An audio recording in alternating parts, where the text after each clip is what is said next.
Thank you, everyone. So as you said, my name is Josh Johnson. I'm a freelance visual effects supervisor, 3D artist, very much a visual effects 3D generalist. I kind of started out in compositing in 2D, After Effects, then made my transition to Cinema 4D once I discovered that and found how wonderful the connection is to After Effects. And at that point, really implemented 3D into my pipeline as a compositor, and now I really do kind of a little bit of everything. And Cinema 4D really allows me to kind of be a generalist and you know, specialize in a few things, but I can really get into Cinema 4D and just about do anything I need to. So I want to show you my reel, showcases my work as a journalist and supervisor. So let's take a look.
All right, so that was my reel, and as you probably had a chance to see, I dabble in a lot of different areas.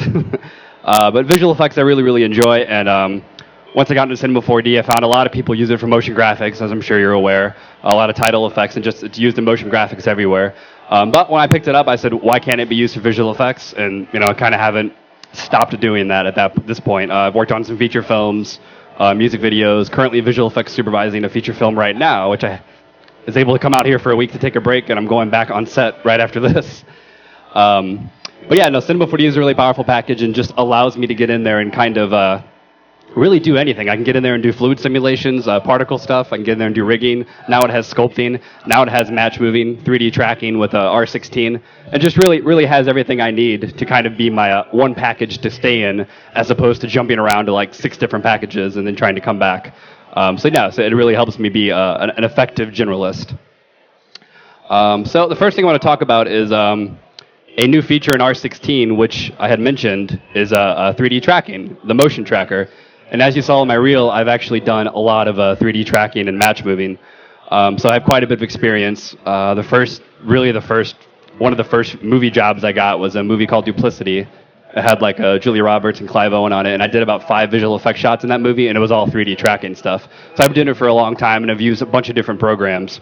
And I can honestly say the tracker inside Cinema 4D is it's really nice. It's not just there's multiple features and gives you manual control along with auto control, which is really nice. And the auto tracking is very powerful. Some of the better auto tracking I've ever seen. So that's really good. So if you've been to the Maxon website since they launched R16, you may have seen like a motion tracking demonstration video. But if you haven't, I'm going to show it anyways. So let's take a look.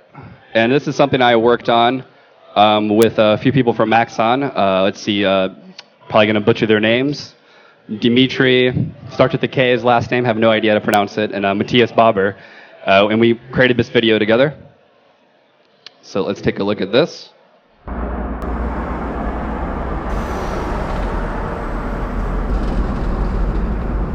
And again, everything in here was tracked inside Cinema 4D, along with all the effects.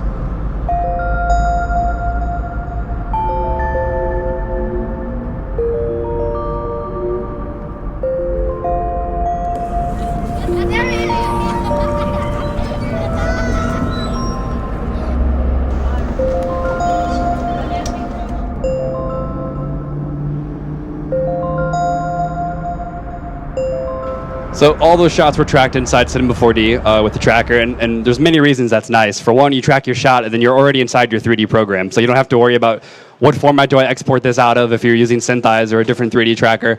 You're already inside Cinema 4D, and your solved camera is right there for you, so you can start getting to work right away, which is really, really nice. So let's go ahead and take a look at one of those shots from that video I created.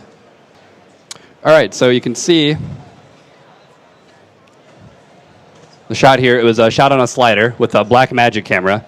I also shot all the footage. So if I just scroll, you can see it's just on the slider, kind of dollying forward. And let's go ahead and see how we can track this. So new to R16 is the Motion Tracker, and it has its own menu right here. So you can just click the Motion Tracker and open the Motion Tracker object. And from there, the first thing you want to do is actually add your footage you want to track. So let's go ahead and do that. Let's add our footage.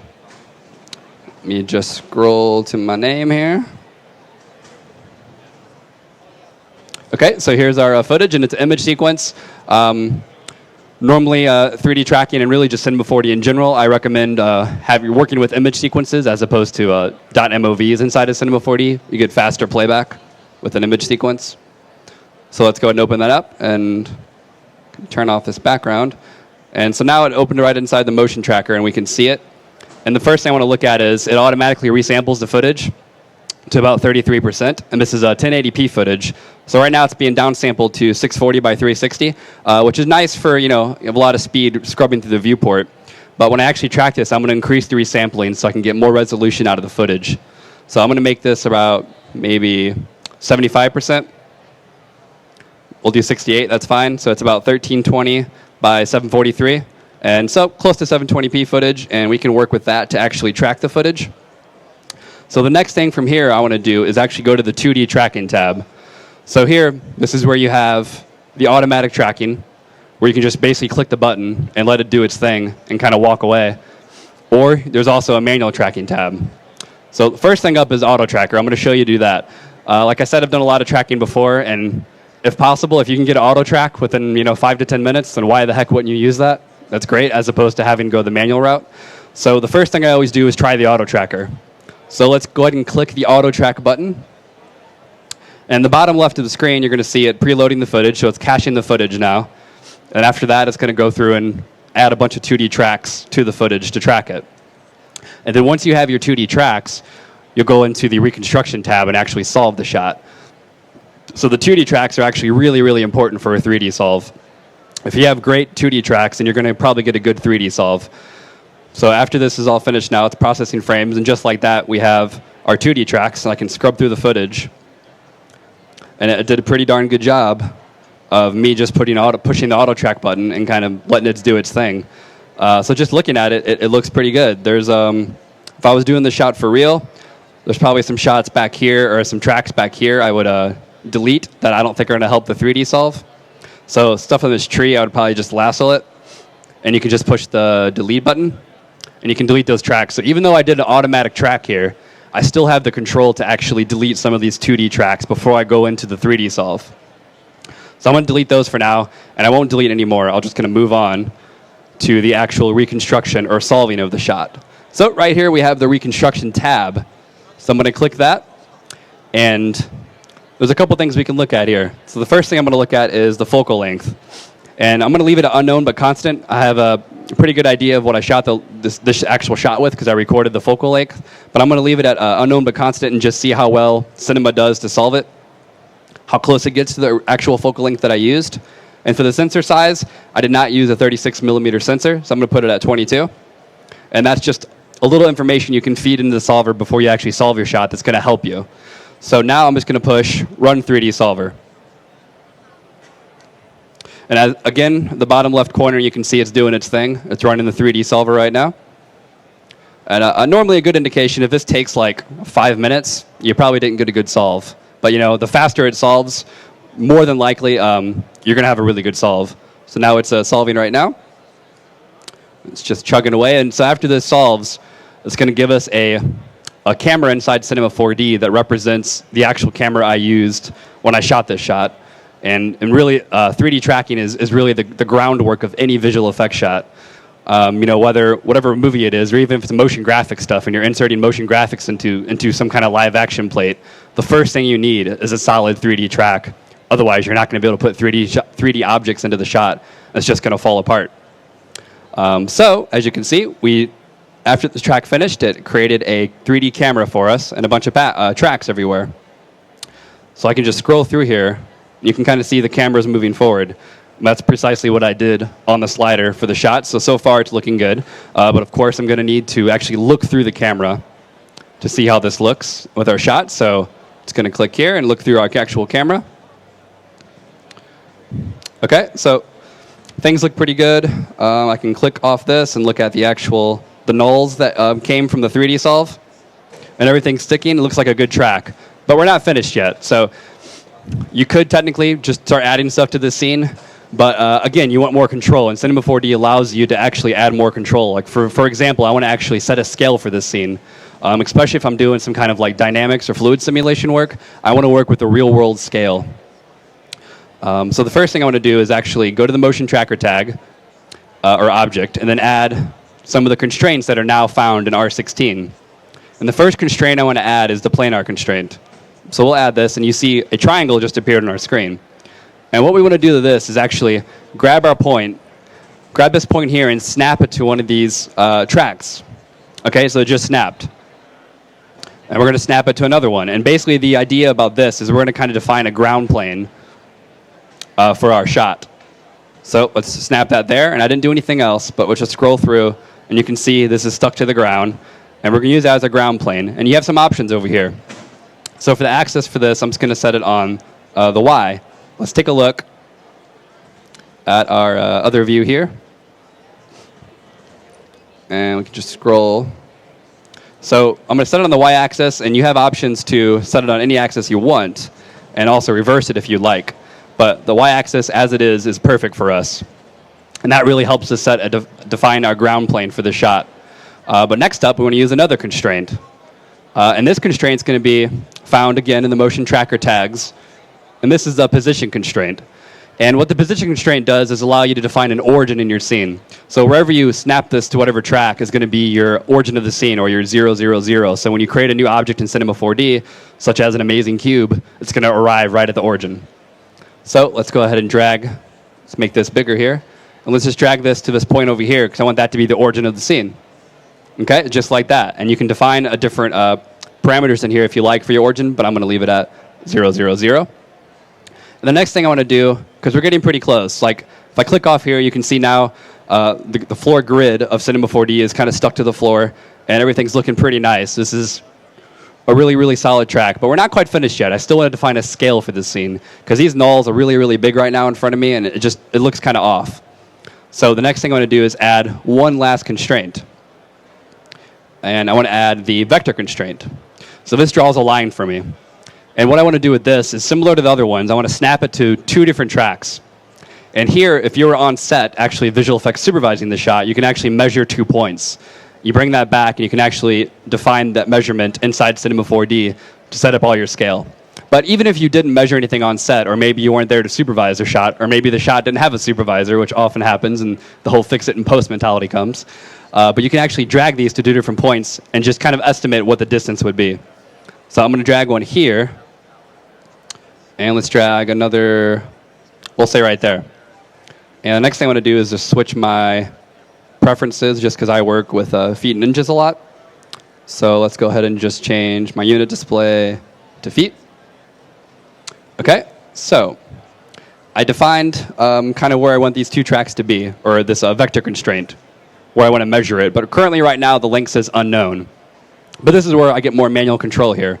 I can actually say there's a known length for this distance. Okay, so now let's take a look, and you can see these 3D nulls have already shrunk. And even better, let's actually add a 3D object to our scene to see what's actually really happening with the scale here. So let's add a figure primitive. I add the figure primitive a lot because it's just great reference of what kind of a human-sized scale would be. So let's go ahead and raise him up. So he's sitting on the ground. And let's actually change the height to about 6 feet. So I know what a 6 foot human kind of looks like. And obviously he's very tiny right now. This is a very wrong scale to work with at this point. But let's go back to our vector constraint and let's mess with the actual defined length here. So it's at 32 right now. Let's maybe try like 10. Okay, let's take a look to see what that did. I think that looks much, much better. We can just bring him down. And you can see he's about right there. So he's, as far as comparison to the door height, he looks pretty good scale-wise. And if I go to the object, and he's about 6 feet. So right now, we're working with a much more realistic scale. And it's just very important for doing visual effects shots that include dynamics or any kind of fluid simulations or particle stuff.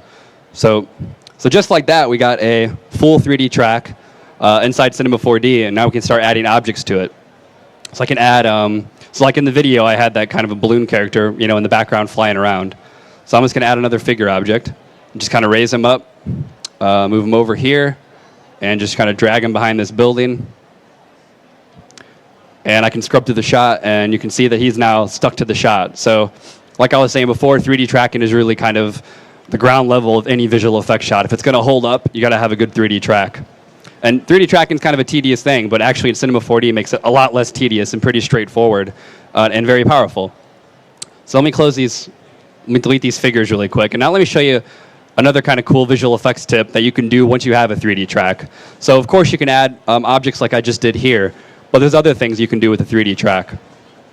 So since I have all this data information with this 3D track and a 3D camera, you notice I have the slider in the shot, and obviously that's distracting, and whatever you're doing, you probably don't want the slider showing in your shot. But with this 3D data, I can actually remove or paint out this slider relatively quickly with using this 3D track information along with camera mapping and projection man. So let's take a look at that. First, I'm going to look at my preferences just to make sure Photoshop path is set for projection man, and it is not. So let me set that really quick. Let's go to just make that Photoshop CS6. That's fine. Let's push OK. Okay, so now I set my path for Projection Man. If you haven't used Projection Man, it's a manager inside Cinema 4D that really helps and aid in camera mapping stuff, and it's really, really powerful. So let's take a look at using that. So let's go to the window and open up Projection Man. Let's dock this to our scene here. The next thing I want to do is just add a plane object to our scene. It's going to, again, arrive at the origin we defined. But what I want to do now is actually put this plane object covering this slider. So I'm just going to go to the Tools, Arraign Object, Transfer. And let's transfer the plane right to the slider. Obviously, it's too big right now. And we can also bring the segments to maybe just 10 by 10. So let's actually shrink this plane here, like so. We can actually shrink it more. So we just really want to cover up that slider area. So that looks pretty good, and we can rotate it some. Okay, we'll say that's good for now. So let's convert this to a polygonal object. Okay, so as of right now, we're covering it up, but this is not going to work for us. Let's actually duplicate our tracked footage here. Now let's drag our tracked footage onto our plane object. Okay, so that doesn't look right yet. But what we're going to do is actually camera project our footage back onto this plane. So let me show you how to do that. It's actually relatively really easy. First thing I'm going to do is just copy this footage and just put it in the luminance channel. And let's make sure, okay, that looks good. So let's go to the material here. And if I look, it's just on UV mapping, so it actually changes this to camera mapping. Okay, still not the result we want yet. But the solved camera that Cinema 4D made from the tracking, we can actually drag that into the camera parameter. Now push calculate, and there we go. So just like that, I actually have this footage reprojected back onto the plane object. And it looks the exact same right now, but if I turn off the view from the motion tracker footage, like that, you can actually see what I have here is just a plain object with the footage reprojected back onto it. So again, it's not removing the slider yet, but this is how we do it. This is a great start. So now in the Projection Man window, what we have to do is set up a projection camera for it. So let's go to New Projection Camera, Coverage Render. And this is going to allow, Cinema 4D is automatically going to talk to Photoshop, and it's going to open up Photoshop with this shot there, so I can actually do my Photoshop work, save it, and come back to Cinema, and it's going to be removed. So for the width, let's just make this 1080, so 1920 by 1080. And I'm going to do just the selected object. I'm going to turn off that, and we'll also take an alpha, with a straight alpha with it. I can make this 16-bit. I'm just going to leave it at 8-bit for now. Okay, so there we go. So just like that, it actually brought that right into Photoshop automatically. So now I'm just going to quickly remove this. So let's duplicate our footage here. Just going to grab the lasso object, just lasso around this, and use a really quick and dirty way. Edit, fill, content aware. Let me actually adjust this lasso object.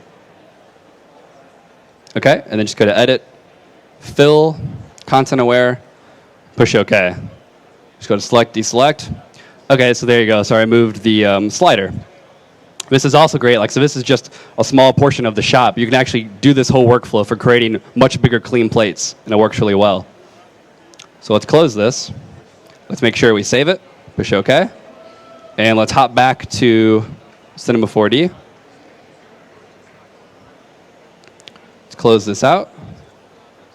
Okay, and just like that, it automatically updated inner shot with the slider removed. So we can turn back on the background footage like that, and I can scroll through, and let's make sure we're looking through our solved camera here. So this camera, again, it's tracked the scene, so this plane is tracked completely onto it.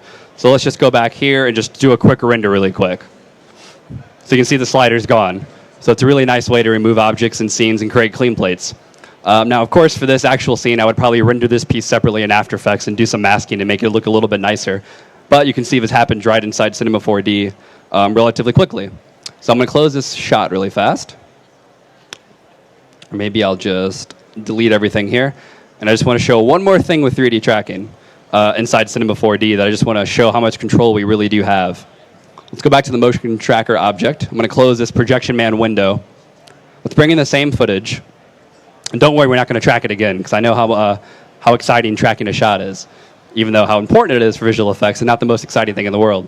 But let's go back to our footage, and I just want to show you how you would actually manually track this shot. Only going to do like 2 points. So let's go back and increase the resampling of the shot. And let's just say the shot is, we did an auto track, and Cinema 4D couldn't solve it with an auto track.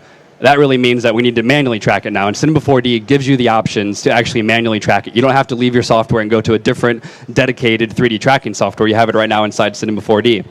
So go to the 2D tracking tab. And before, we were on the automatic, and we clicked auto track. But now let's go to the manual tracking tab. And now all we have to do is really hover over a point we want to track, hold Control, and just click. So just like that, now we have our own track we just made ourselves that we can actually scroll here and define it, and we actually build up our own tracks by ourselves and track this shot. So let me just show you how easy that is to do. So as you saw, I drew that track relatively easy. You can just push the manual track button. Like before, it's going to process the frames. So right now it's going to cache the shot again, because I deleted everything. So after you do this the first time, the track's going to go much, much faster, as I'll show you in just a second. And you know, ideally, when you're tracking a shot with manual trackers, you probably want to have at least 7 to 11 trackers kind of alive at all times in the frame. It's going to depend with different shots, but just like that, you see the 2D tracker is finished. So I can just scroll, and you can actually see how it's tracked to the shot. So we did that manually inside Cinema 4D, which is pretty sweet. So let's just do another one just to show you really quick. Again, holding Control, you can click on this object here, and let's track this point there. And just like before, click the track button. It's processing down there, and the tracker is finished. So now we have 2 different tracks we just made manually, and you know, this offers a lot of control, and there's definitely going to be times where you're tracking a shot in 3D that you just can't do it with the automatic solution, which is why you have to go with manual tracking, which is great that Cinema 4D offers that. But let me just show you really quick. So what if you were tracking a shot like we are here, but this point wasn't maybe as nice as this really beautiful black to like almost white contrast. So let's say the point drifted.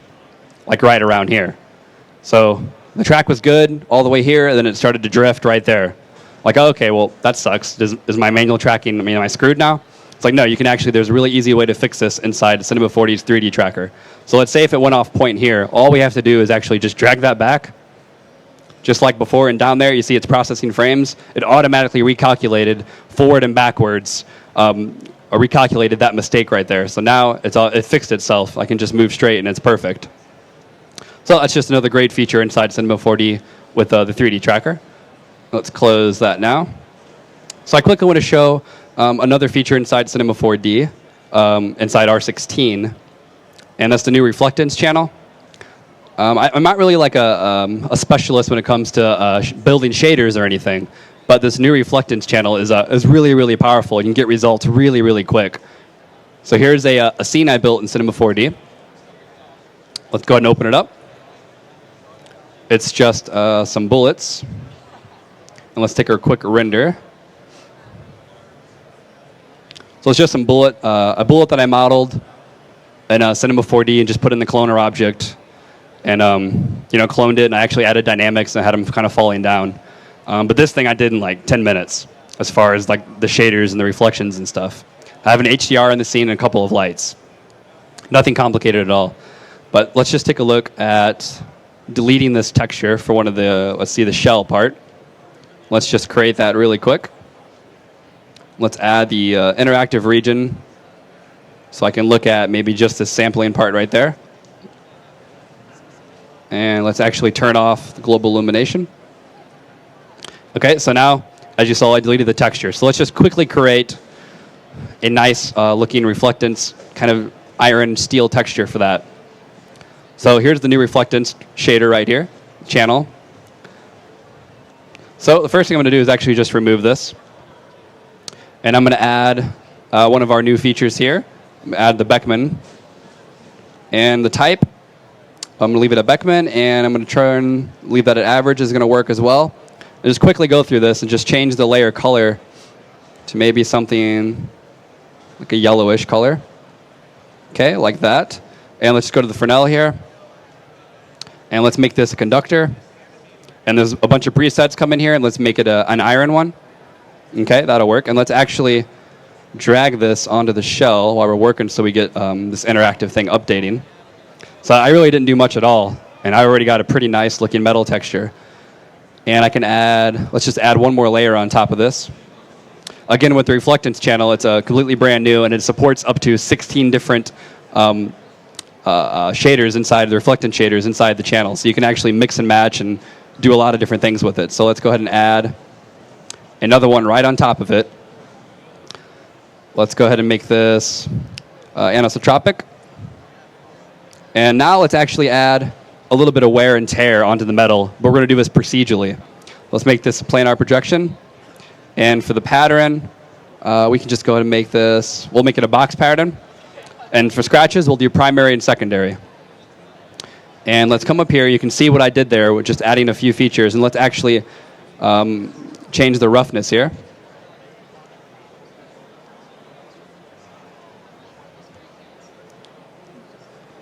Okay, let's make the roughness about 15%. So now you can see those scratches just appeared just like that. We did that all procedurally, really, really fast. So let's close that out, and let's actually, I'm going to additively blend this on top. And let's actually adjust the color as well. Okay, now let's turn off the interactive render, and let's just actually just render this small part so we get a better idea of what we just did. So really quickly, we created a pretty nice reflectance shader inside Cinema 4D with some of the new tools. And let's go ahead and close this out.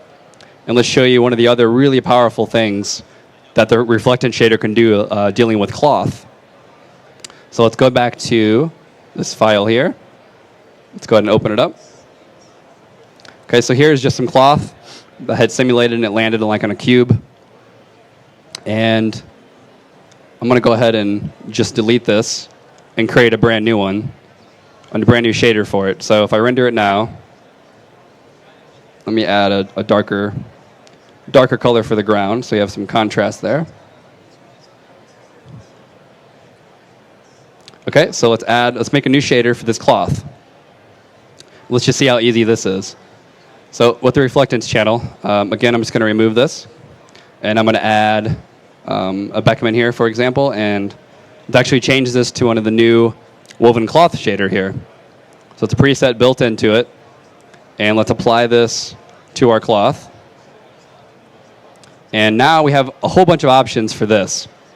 We have a whole bunch of different presets. I'm going to use the blue denim, so kind of make this look like some denim jeans. I'm going to leave the quality at medium. But the first thing I noticed is the UV scale is pretty large, so let's change this to maybe something like 20 by 20. Okay, so that's literally all I did. Let's just take a look at what that looks like after that renders here. So you can see I did very, very little, but this is actually a really, really kind of amazing. The first time I did it, it kind of blew me away. Just the quality I got with doing such little work inside Cinema 4D for this really, really nice denim material. Let's keep letting that render. And there's a whole bunch of different presets you can play with and mix and match. But this is really exciting for any kind of cloth material you're doing. Let's let that render a little bit more. And yeah, it's just kind of blew me away that you had that kind of quality with maybe I spent, 2-3 minutes in that? And you can actually come in here and let's just change this to a different preset really quick. You can maybe use the suit. Again, we'll change the UV some here. And I'll just render a small part of it. Just give you an idea of another different look we can have.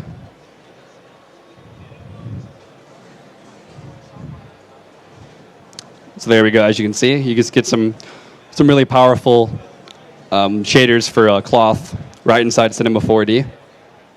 And again, you can come down here and actually look at the different patterns you can choose. We can choose like a silk one. And let's take a look real quick at that. Just a small area we'll render. So you have just a whole bunch of options to do a lot of different things with that. Just wanted to quickly show that off to you. Let's close that.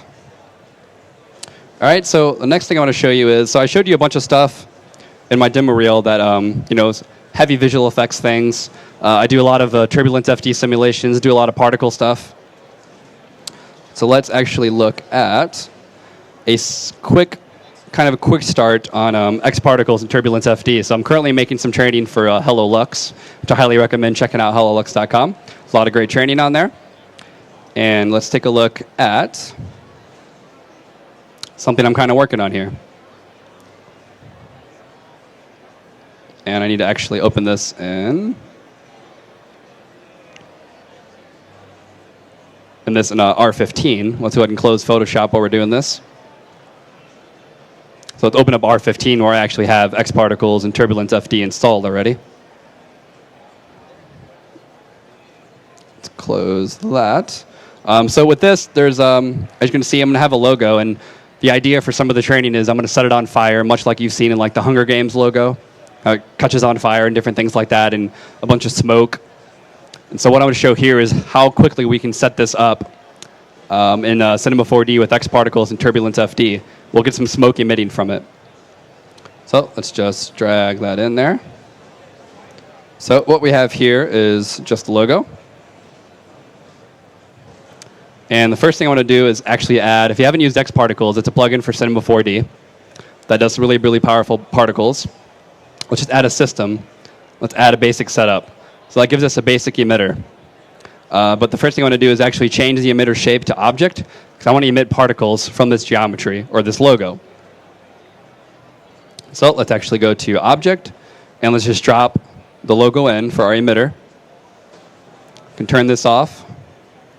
Now if I push play, a bunch of particles are emitting from the logo, but it's not quite right yet. So let's actually go to the emitter here and change the speed, bring this down a lot, maybe to like 0.5. Just for now, let's add a heck of a lot more particles. Let's add a 0 onto that. We can, of course, adjust those later. Let's just push play now. So you can see it's starting to build the logo.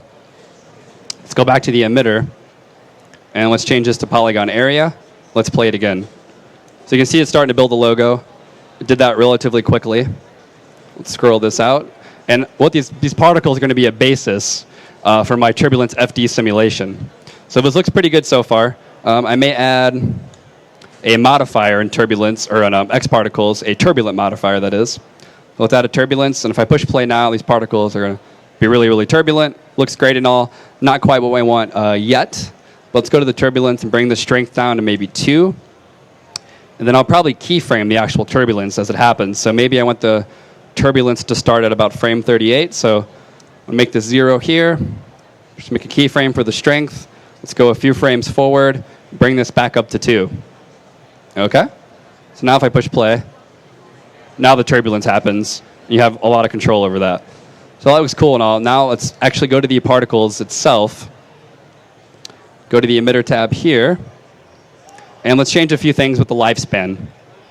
So I want these to die maybe at like 45 frames. A little bit of variation. Let's push play again. Let's see what that looks like. Okay, so that looks pretty good for now. So what I want to do now is actually get some turbulence FD in here so I can have some smoke emitting from this. And let's bring back the logo so I have an idea where I'm working with. So here's our turbulence FD container where our fluids are going to live in. Let's just increase this. And we'll do like a low resolution simulation so we can actually simulate quickly in here. Let's make this about 250. And let's just make sure this logo is, we're living inside this. Can increase that a little more on the X and Z. Okay. So that looks pretty good. To leave that like that. And then, so we want to actually have an emitter for the smoke. And we have this nice little particle simulation already set up. So let's go to our emitter tab and actually go to turbulence tags, turbulence FD emitter. So just like that, now we add an emitter, a turbulence emitter tag to our actual X-Particles emitter. And that's going to allow us to emit smoke or fire from our X-Particles. There's a few things I want to do, though. So let's go back to our container. Let's go to the rendering section. And for this example, just because we're probably running out of time, I'm going to just emit smoke. And we'll just emit smoke from the temperature channel. So let's go to our simulation tab in turbulence and maybe add some extra turbulence inside of turbulence FD. Let's maybe just add 25. And we'll do smallest to largest, 2 and 50. So that way we're going to have some small turbulence and a whole lot of turbulence as well. Let's actually increase the vorticity as well. And the vorticity is going to add swirls within our simulation. So let's maybe add just a 5. And let's go back to our actual turbulence FD emitter and take a look. So we can actually increase the radius. And we'll actually increase the radius of our simulation. Normally when you're working with particle stuff, like X-Particles or even thinking particles or any of the built-in Cinema 4D particles, you're probably going to increase the radius when you're doing some turbulence FD simulations, but you'll be able to control and kind of play with that for each simulation.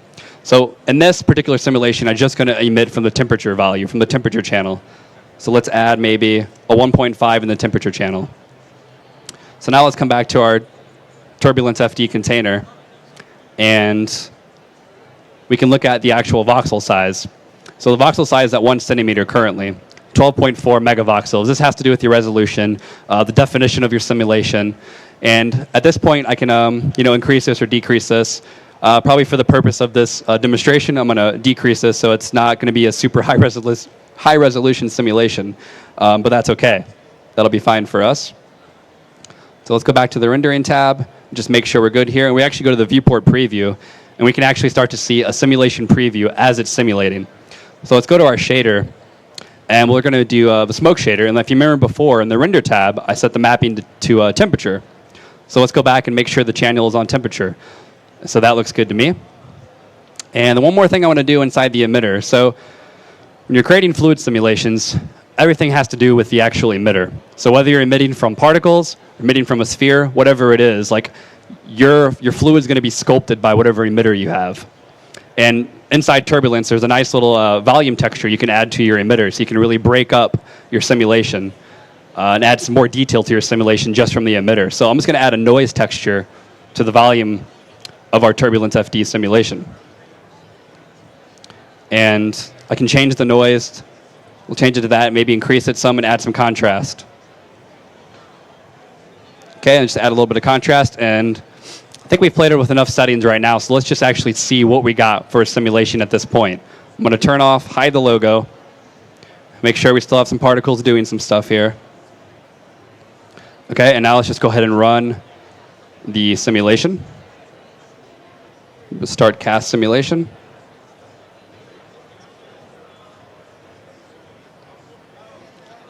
Just let that run. You can turn off the particles as well, and you can actually see our smokes actually being shown in the viewport right now as it simulates. Now, this isn't like a final render view of our smoke. This is just a feature inside Turbulence FD that gives you an idea of what your simulation's doing. So it's pretty nice to have. And again, if you have like a Quadro card or something, you can actually run Turbulence FD really, really quick. It simulates really fast on the Quadro card, like 10 times faster than the CPU, which is pretty nice. So let's just simulate a few more frames. And I'll add a light to the scene, and we'll kind of see what this actually looks like. Okay, let's push stop. Let's just add a simple light to the scene. I was going to put it up in the top right here. Definitely want to add some shadows. And let's just push render just to see what we got. Make sure turbulence render is on, which it should be. And let's push render. So you can see relatively quickly we got some smoke stuff happening right inside Cinema 4D using a couple different plugins. Now this is definitely a lower resolution smoke simulation. Like I was saying, I brought the voxel size way down. But you can see just like that, we got some smoke. So let's actually try to play with this smoke now that we have an idea of what we're looking with here. So let's go to the render settings. And I'm going to actually increase the thickness just so I can see it a little bit better in the viewport for now. Make it like 25. So let's go to the mapping. You can actually, there's an F curve here. We can actually control the mapping of our smoke, and we can do this live inside Cinema 4D in the viewport. So let's bring this down a whole bunch here. You can see I'm actually changing the smoke on the fly. And this is great because I've already simulated the simulation. So a lot of the time it takes to simulate it, I can actually adjust it afterwards. After the simulation's over, I can adjust this and I don't have to simulate again. So let's bring this thickness down to maybe 10 for where we actually want to render it. And we can come back in here and add some different things. If we want to simulate it again, we can add a heck of a lot more turbulence from Turbulence FD. Let's maybe add like 75. Make the largest size 100. And let's increase our turbulence grid size just a little bit on the right. And let's go ahead and add just a little bit of wind to our simulation as well. So we can come to the wind setting here and maybe add like 3 on the X. Okay, so that works. Now let's take a look. Let's go to, just run our simulation, go to plugins, turbulence, start cache simulation. And let's just see some of those few parameters we changed, what different result we get. So one of the cool things about turbulence is you actually have so much control over so many different parameters, which is, it's good and bad. Sometimes you can get in there and play with a couple of settings, and it really drastically changes your simulation. So let's just let this render a few frames. I'm going to turn off this viewport preview so we can get a faster simulation here. And this is just another way you can view it, but I'm going to turn this off. Okay, let's push stop. And let's render this out.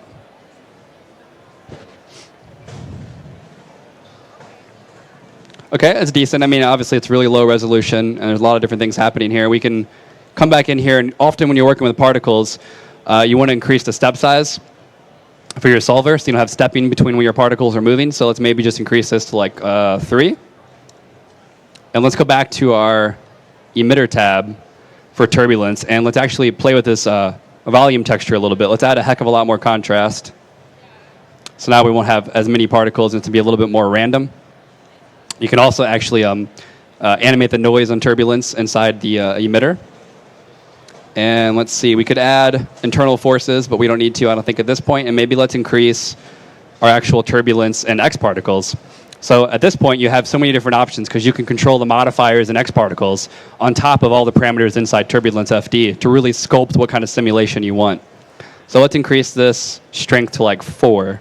And let's go ahead and keyframe that. And since I'm not simulating many frames, I'm going to bring this to the beginning.